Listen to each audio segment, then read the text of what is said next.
یسایہ اور اس کا دوسرا باب جو 22 آیات پر مشتمل ہے۔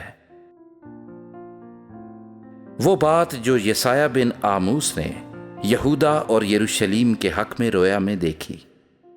آخری دنوں میں یوں ہوگا کہ خداوند کے گھر کا پہاڑ پہاڑوں کی چوٹی پر قائم کیا جائے گا اور ٹیلوں سے بلند ہوگا، اور سب قومیں وہاں پہنچیں گی، بلکہ بہت سی امتیں آئیں گی اور کہیں گی آؤ خداوند کے پہاڑ پر چڑھیں، یعنی یعقوب کے خدا کے گھر میں داخل ہوں،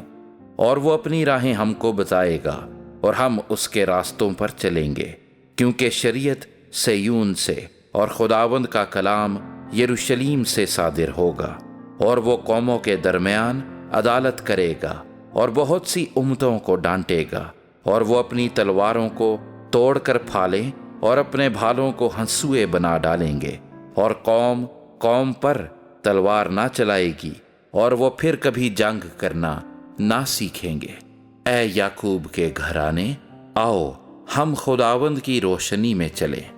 تو نے تو اپنے لوگوں یعنی یعقوب کے گھرانے کو ترک کیا، اس لیے کہ وہ اہل مشرق کی رسوم سے پر ہیں اور فلسطینیوں کی مانند شگون لیتے اور بیگانوں کی اولاد کے ساتھ ہاتھ پر ہاتھ مارتے ہیں، اور ان کا ملک سونے چاندی سے مالا مال ہے، اور ان کے خزانوں کی کچھ انتہا نہیں، اور ان کا ملک گھوڑوں سے بھرا ہے، اور ان کے رتھوں کا کچھ شمار نہیں، اور ان کی سرزمین بتوں سے بھی پر ہے، وہ اپنے ہی ہاتھوں کی صنعت یعنی اپنی ہی انگلیوں کی کاریگری کو سجدہ کرتے ہیں۔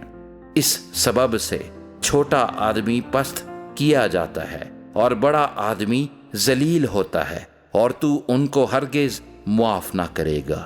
خداوند کے خوف سے اور اس کے جلال کی شوکت سے چٹان میں گھس جا اور خاک میں چھپ جا۔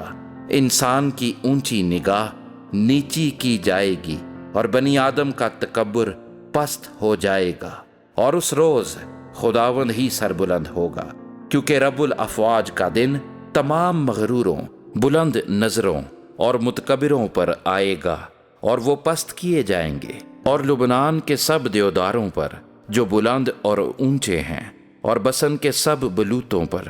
اور سب اونچے پہاڑوں اور سب بلند ٹیلوں پر، اور ہر ایک اونچے برج پر، اور ہر ایک فسیلی دیوار پر، اور ترسیس کے سب جہازوں پر، غرض ہر ایک خوشنما منظر پر، اور آدمی کا تکبر زیر کیا جائے گا، اور لوگوں کی بلند بینی پست کی جائے گی، اور اس روز خداوند ہی سربلند ہوگا، اور تمام بت بالکل فنا ہو جائیں گے۔ اور جب خداوند اٹھے گا کہ زمین کو شدت سے ہلائے، تو لوگ اس کے ڈر سے اور اس کے جلال کی شوکت سے پہاڑوں کے غاروں اور زمین کے شگافوں میں گھسیں گے۔ اس روز لوگ اپنی سونے چاندی کی مورتوں کو جو انہوں نے پوجنے کے لیے بنائی چھچھوندروں اور چمگادڑوں کے آگے پھینک دیں گے، تاکہ جب خداوند زمین کو شدت سے ہلانے کے لیے اٹھے